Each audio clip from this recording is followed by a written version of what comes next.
మనము వినాయకుని పై భాగన పాముల భాగం ఉన్నాము. ఈసారి ప్రత్యేకంగా ఏంటంటే వినాయకుడి పైన లాస్ట్లో రూపాయికి ఇవన్నీ రెడీ చేసామన్నమాట. ఈ ప్లేస్లో వేరే వాళ్ళకు అలో ఇయర్ మన గణేష్ ఉత్సవం కమిటీ అఫీషియల్ ఛానల్ కాబట్టి దీన్ని ఎవరు అబ్జెక్ట్ చేస్తలేరు. వీళ్ళందరూ కార్పెంటర్లు, జిన్నారం సంబంధించి కార్పెంటర్లు. మీరు చూడొచ్చు ఇవన్నీ మిక్స్కొని ఈ చపాతీలు రెడీ చేస్తున్నారు. నాకు తెలిసి వీళ్ళు ఇంట్లో కూడా ఇటువంటి చపాతీలు రెడీ చేయొచ్చు. చపాతీల రూపంలో రెడీ చేస్తున్నారు.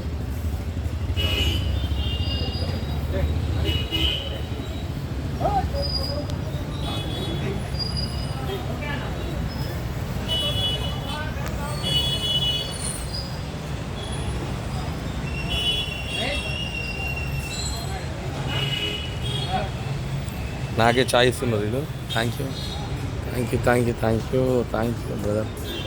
మంచి చాయ్. ఇక్కడ పొద్దులు ఏంటంటే 3 సార్లు, నా పొద్దు నుంచి 4 సార్లు రోజు ఛాయ్లు అయితే ఖచ్చితంగా ఉంటాయి అన్నమాట. టేస్ట్ ఛాయ్లు ఉంటాయి. ఈయన 2 పెట్టుకునైనా సీను అని కొన్ని ఆప్షన్స్లో ఈయన వంటలు చేస్తాడు. ఈయన కూడా సీను అని పాపం చాలా, ఈయన కూడా కష్టపడతాడు. మళ్ళీ వంట వండి మళ్ళీ వచ్చి పని చేస్తాడు ఆయన. అదొక స్పెషాలిటీ అనమాట. ఎవరైనా పని చేయగానే ఆగిపోతారు కదా, అట్లా కాకుండా చేస్తారు. ఇంకోటి ఎవరు దేవుని సేవ ఎట్లా చేస్తే వాళ్ళకి అట్లా పుణ్యం దొరుకుతుంది. డబ్బులతో పాటు పుణ్యం కూడా ఇంపార్టెంట్ కదా, డబ్బులు వస్తే మనకు అట్లా.